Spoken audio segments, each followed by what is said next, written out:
Today, we will begin the third module of this subject, that is operational amplifiers and applications. So before we begin, we should first know what is an operational amplifier. Operational amplifier, we call it in short as op-amp. Op-amp is operational amplifier. So what is it? What is an op-amp? An op-amp or operational amplifier is the most important and versatile analog IC. Versatile means it is used in different kinds of applications. Okay, you find it everywhere, in analog circuits. So it's an analog IC, analog chip. So the textbook definition is given as it is a direct coupled multi-stage voltage amplifier with an extremely high gain. So direct coupled in the sense it is, we connect it directly to the circuit wherever we use it. Multi-stage means we use them in multiple times in the circuit. There are different in different stages of the circuit. We find it multiple times, and it is a voltage amplifier. It amplifies the voltage, and its gain is extremely high. Now you know what is a gain. You have studied it in amplifier, right? Gain is the ratio of output voltage to the input voltage. So it provides an extremely high gain. Okay, so that's an operational amplifier. So with the help of this operational amplifier, the circuit design becomes very simple.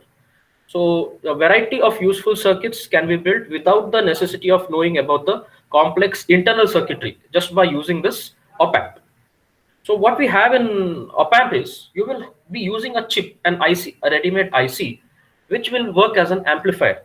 So in the BJT applications part, we have seen how BJT can be used as an amplifier, right? So we have to rig up a circuit with the help of a transistor and some resistors for biasing it, and then provide input voltage, that will be amplified and obtained at the output. So the internal circuitry, of an amplifier, it will be a little complex. There are different things involved. So those things, knowing the internal circuitry and building that particular thing, can be avoided if you directly use an operational amplifier and build up your circuit. So that is one very important advantage of using operational amplifiers. So why we call it operational amplifier is it is basically an amplifier. Amplifier means it will increase the amplitude of your input signal, and you can also use it to perform certain operations on the input. Okay, certain operations on the input, and those operations include some arithmetic operations, okay, like addition, subtraction, multiplication, even integration, differentiation. So all these things you can perform on the input, and in the meanwhile you're going to amplify that particular input. So that's why the name is operational amplifier. So this is the symbol of an op-amp or operational amplifier. So you can see in the operational amplifier there are two inputs.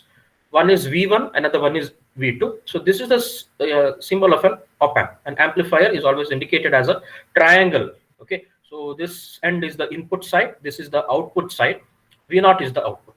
So of the two inputs, one is the inverting input, another one is non-inverting input. So one is the inverting input, which is indicated by a negative sign here. Another one is non-inverting input, which is indicated by a positive sign.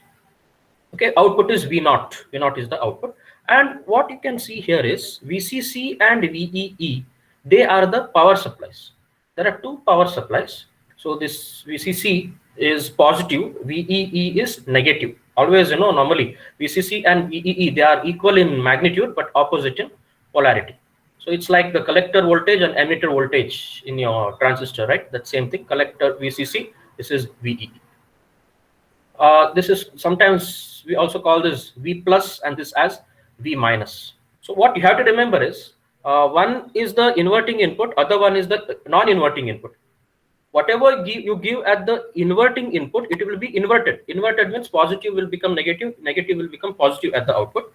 And what you give at the non-inverting input is, it will not be inverted. Means if you give positive, it will be positive itself at the output. And one more thing you have to remember is, in the symbol, here it is shown V1 is above, V2 is below. That is inverting input at the top, non-inverting input at the bottom. So, but this need not be the case all the time. In some books, it is also mentioned as V2 is above and V1 is below. Like here, below there will be inverting input, above there will be non-inverting input. So it doesn't matter where you place them, but you have to look at these symbols. Wherever there is minus, it is inverting input, and where there is plus, it is non-inverting input. If this plus was here and minus was here, this would be inverting and this would be non-inverting, right? So these are some notations you need to know before we proceed with the op-amps. And this is the internal circuit model of an op-amp. So internally, what is there in an op-amp is there will be a very high input impedance. Z-in is the impedance at the input, and a very low output impedance. Z-out is the impedance, resistance or impedance, that is output impedance. And there is an amplifier with a gain of A. Okay, A is the gain of this particular amplifier. A into what this, since there are two inputs, this same thing you have also come across in the internal block diagram of a 7805 voltage regulator, right? So that we had an operational amplifier. An amplifier, we said the input is non-invert. You have connected at the non-inverting input, so we have written some formula for that, and whatever the output would be, right? That was an op-amp. So I had told you that we will know more about this in the third module. So this is it. We have come to that third module where you can see an op-amp where there are two inputs, inverting and non-inverting input, and the output is actually the amplified version of the difference between the two inputs. So basically, an op-amp is a difference amplifier. It amplifies the difference between the two inputs. Since there are two inputs, what will come at the output? It is actually V2 minus V1. So V2 will remain, polarity of V2 will remain same, whereas polarity of V1 will be inverted. So it will become minus V1. Okay, V1 will become minus V1. So the sum of that, V2 and minus V1, that is V2 minus V1, that will be coming at the output. Okay, so that's why it will be amplified version of V2 minus V1. This is how we write it. Okay, V2 minus V1 is done, and it will be amplified with the amplifier factor or gain of A times of V2 minus V1. That will come at the output. Suppose V1 is 1, V2 is 5. The output will be 5 minus 1, that is 4 into the gain. Okay, 4 into whatever the gain factor. If the gain is 10, then 10 into 4. If the gain is 100, 100 into 4. That way, depending on the gain, the difference between the two inputs is amplified. Difference between the two inputs means V2 minus V1 will be amplified. So it has got two input terminals. The same thing what I had mentioned, inverting input V1 and non-inverting input V2, and one output terminal V0. It requires two power supplies, plus VCC and minus VEE. This will be negative, plus VCC and minus VEE. It has a very high input impedance Z-in, a very low output impedance Z-out, and a very high gain A. Okay, a very high gain A. So the advantages of this operational amplifier is that it is less expensive or low cost of it, and a small size. As it is very small in size, it is versatility. It can be used for different types of applications. Then flexibility, you can make any changes in the circuit easily by using this op-amp. Then dependability, you can depend on it. It is reliable. Okay, you can depend on it for accurate results. These are some advantages. And coming to applications, where do we use this? We use them in almost every electronic circuit which uses linear integrated circuits, right? We also use them in analog signal processing and analog filtering applications. In signal processing, where we take different analog signals and perform some operations on that. And filtering means where certain signals of certain frequencies only are allowed and others are not allowed. Such things are called filtering circuits. Okay, so then also to perform, as I said, to perform mathematical operations like addition, subtraction, multiplication, integration, differentiation, and other mathematical operations. We also use them in fields of process control, in communications, in computers, power and signal sources, displays, and measuring systems, where we measure certain parameters. Then in linear applications like voltage follower, differential amplifier, inverting amplifier, non-inverting amplifier, we are going to see all these examples. Okay, and also non-linear applications like precision rectifiers, comparators, clampers, and Schmidt trigger circuits. So these are some examples or applications of op-amps. Where do we use this op-amps? So we can see they are used in both linear as well as non-linear applications. So we call it versatile device. So then there is a concept of ideal op-amp. What is an ideal op-amp? Ideal op-amp, it is something which we expect of an op-amp. That is, an ideal op-amp has got an infinite input impedance. Okay, infinite input impedance and zero output impedance and infinite gain.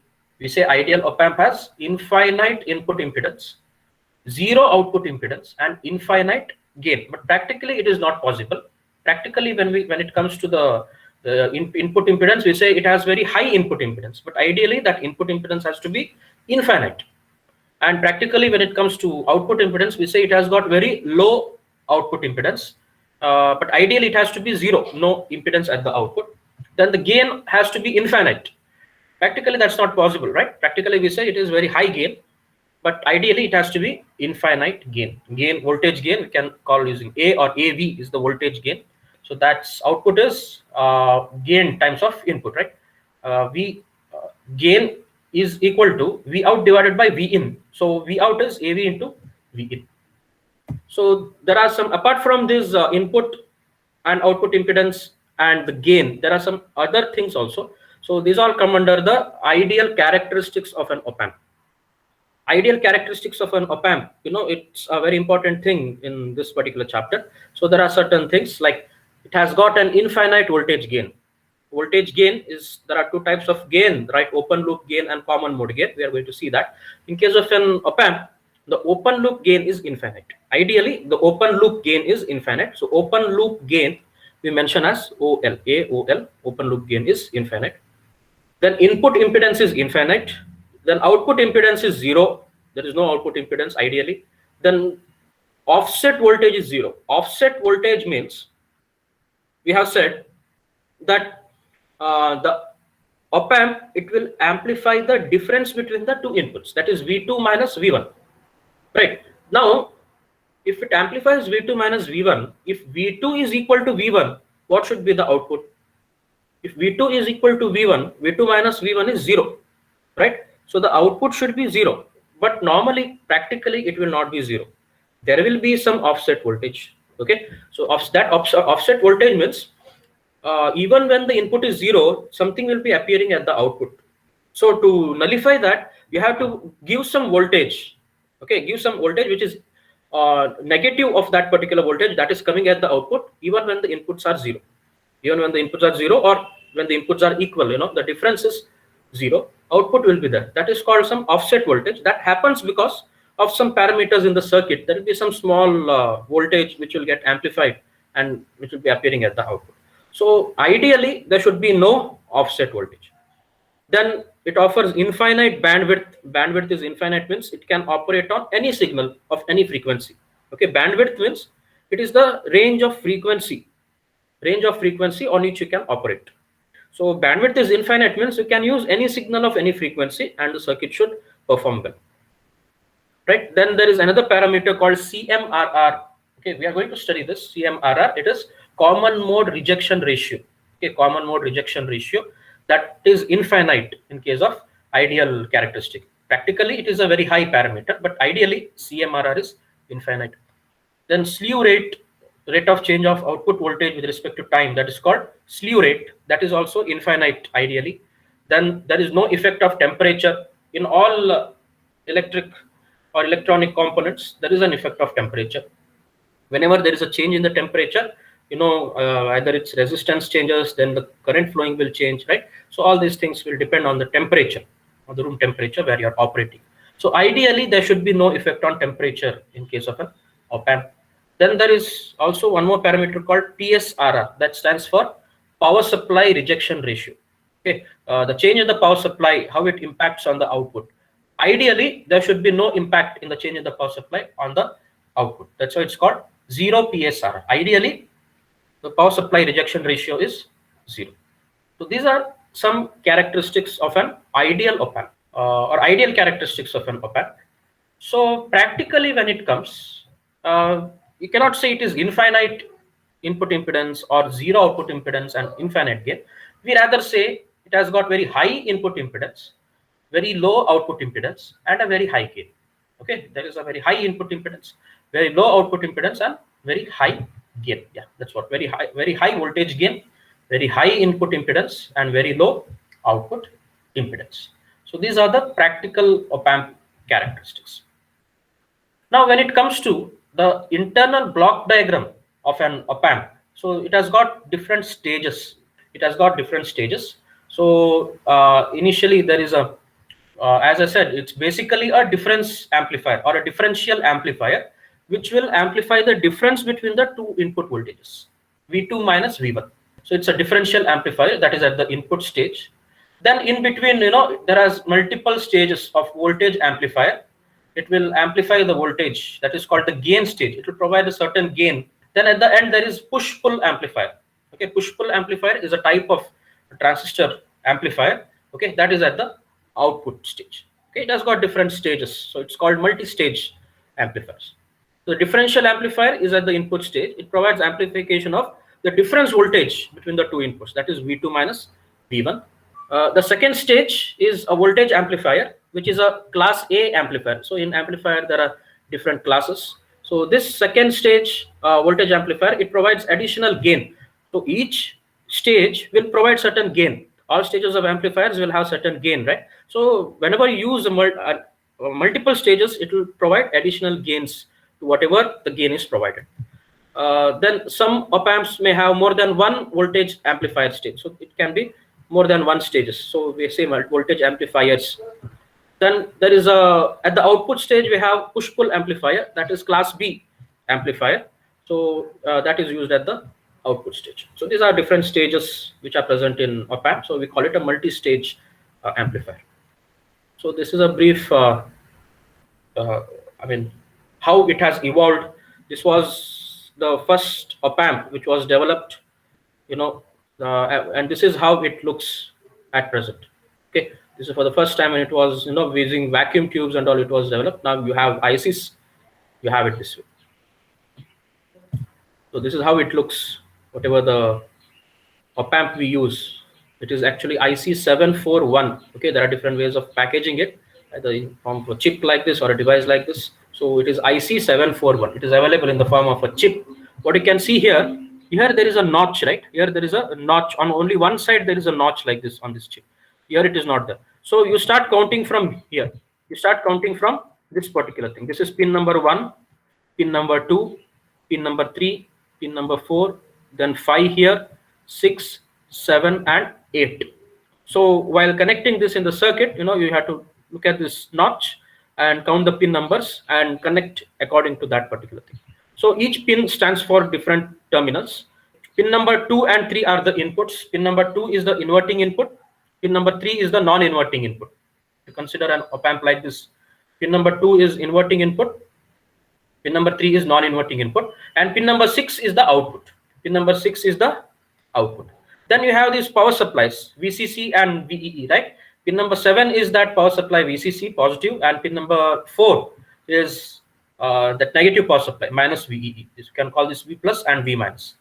Okay, then there is pin number 8. There is no connection. We do not connect anything to pin number 8.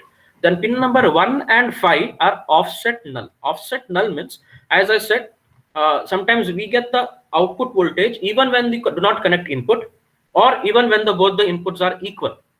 In that case, output have to be 0, but it is not 0. You are getting some voltage. So that voltage, it has to be nullified. To get the proper results, first that voltage has to be nullified. To nullify that, you have to connect negative voltage of that, whatever you get, to these offset null pins, either pin number 1 or pin number 5. So this is the chip that you're going to use as an op-amp, and different pins of that particular chip. Then when it comes to the input modes, there are two modes in which an op-amp can operate. One is called the differential mode, another one is common mode. Okay, differential mode and common mode. So in differential mode, either one signal is applied to an input with the other input grounded, or two opposite polarity signals are applied to the inputs. So there are two inputs, right? In differential mode, one of them will be connected to the input and the other will be grounded. That is called single-ended differential mode. Then in double-ended differential mode, both the inputs are connected, but both are of opposite polarity. We will see that. First, we will see single-ended differential mode. Here, one input is grounded, and signal voltage is applied to the other input. If you are giving input to the inverting input like this, Vin is the input voltage. If you are giving it to the inverting input, the non-inverting input terminal is grounded. Grounded means it will be 0. Or if you are connecting input at the non-inverting input, the inverting input terminal is grounded. You can provide either only to one of the input, and the other input terminal will be grounded. That is called single-ended differential mode. When it comes to double-ended differential mode, you are connecting both the voltages and of opposite polarity. Two opposite polarity or out of phase signals are applied to the inputs. What do you mean by opposite polarity? If one is going from positive to negative, the other one will be going from negative to positive like this. So if this is positive, this will be negative. They are out of phase signals. They are out of phase. They will have a phase shift of 180 degrees. Phase shift of 180 degrees means they are inverted. They are of opposite polarity. They will be provided. If this is going positive to negative, that is going negative to positive. Two inputs of opposite polarity are connected to both the input terminals. Right? Actually what this means is you're amplifying the difference between the two inputs, right? So it's like connecting some voltage in between both the terminals like this. In between both the terminals. The amplified difference between the two inputs appears on the output. Here this Vin will be equal to Vin2 minus Vin1, right? It's like connecting a voltage source in between two input terminals like this. Then another mode of operation is common mode. Common mode means two signal voltages of same phase, same frequency and same amplitude, they are applied to both the input terminals like this. To both the input terminals we apply Vin. Same signal, same frequency and same amplitude. Then what should be the output? Output has to be 0, right? Because it is V2 minus V1 normally what we do. Vin minus Vin is 0. When equal input signals are applied to both the inputs, they cancel each other, right? They cancel each other, resulting in a 0 output voltage. So the output voltage in this case will be 0. So this is called common mode rejection. When the output becomes 0, when you provide two equal inputs, by cancelling both the inputs, the output will be 0. That is called common mode rejection, right? So then we will see some of the parameters in op-amp. The first one that we have is the differential gain or the open loop gain. Open loop gain means it is what we have said is op-amp will amplify the difference between the two input signals. The two input signals is one is V2, other one is V1, right? Non-inverting input terminal is V2, inverting input is V1. So V1 becomes minus, it gets inverted. So it is V2 minus V1. That difference voltage you can call VD. VD is the difference voltage, that is V2 minus V1. In that case, we can say output voltage is equal to VD multiplied by the gain. Okay, VD is V2 minus V1, and that gain in this case is called the differential gain or the open loop voltage gain. Another name for differential gain is open loop voltage gain. Without connecting any feedback, whatever output you get, that is whatever the gain you get, that is the open loop voltage gain. So you can indicate, it is indicated as AOL, open loop gain. And that open loop gain is equal to the ratio of output voltage divided by input voltage. Output voltage is V0 and input voltage is difference between the two input terminals, that is VD. Normally this this open loop gain is very high. That's why we express that in terms of decibels. What is in terms of decibels? So we take 20 times of log of AOL. Okay, log AOL is V0 by VD, log V0 by VD to the base 10. This will give the value of AOL in decibels. So we will solve some numerical examples on this. You'll understand how to express that in terms of decibels. So this is open loop voltage gain, ratio of output voltage to the difference voltage or difference between the two input terminals. Then there is common mode gain. So there are two modes, right? For differential mode, we will have differential gain or open loop gain. For common mode, there is common mode gain. So common mode means when we apply same inputs to both the input terminals, that is called common mode, right? So if we apply two input voltages which are equal, that is if V1 is equal to V2, then ideally the output must be 0. That is what I said. The output must be 0. because it is V2 minus V1. It is 0. But practically, the output voltage not only depends on the difference voltage, but it also depends on the average of the two voltages. That average is called the common mode. It also depends on the average common level of the two inputs. Such a common level is called the common mode signal, and that common mode signal is the average of the two inputs. That is V1 plus V2 divided by 2. That is the average of the two inputs. Then whatever the gain you have in this is called the common mode gain. The differential amplifier produces the output voltage which is proportional to the common mode signal, and that particular ratio, V0 is proportional to Vc, and that proportionality constant here is the common mode gain. We can indicate that as ACM, that is common mode gain. And this common mode gain is the ratio of output voltage to the common mode signal voltage, that is Vc. V0 to Vc. Vc is the average of the two inputs. V1, since there are two inputs, average is V1 plus V2 divided by 2. That will give you the average, or that is called the common mode signal. So common mode gain is the ratio of V0 to Vc. So this is very, very low compared to the open loop gain. Common mode gain is very, very low. This is one of the important parameters, common mode rejection ratio. Common mode rejection ratio, it is the ability of an op-amp to reject the common mode signal. That means by what amount the common mode signal gets rejected. Common mode signal means in the common mode, the average of the two inputs, it should get rejected. When both the inputs are equal, output has to be 0. By what amount it gets rejected, that is called common mode rejection ratio. And it is defined as the ratio of open loop voltage gain, that is AOL, to the common mode gain, that is ACM. That is CMRR is ratio of open loop voltage gain, AOL, divided by ACM. Ideally, CMRR is infinite. That is because AOL is infinite ideally, right? Open loop voltage gain is infinite, so CMRR is ideally infinite, but practically it has to be very high. The higher the CMRR, the better. Okay, that means operational amplifier is said to be better if it has got very high CMRR. A very high CMRR means open loop gain is very high and common mode gain is very low. Since CMRR is again a very large value, we again, just like open loop gain, we express this in terms of decibels as 20 log of this particular thing, AOL divided by ACM, that many decibels, right? So these are some of the parameters. There are some more parameters like maximum output voltage swing and input and output impedances. So we will see them in the next class, right?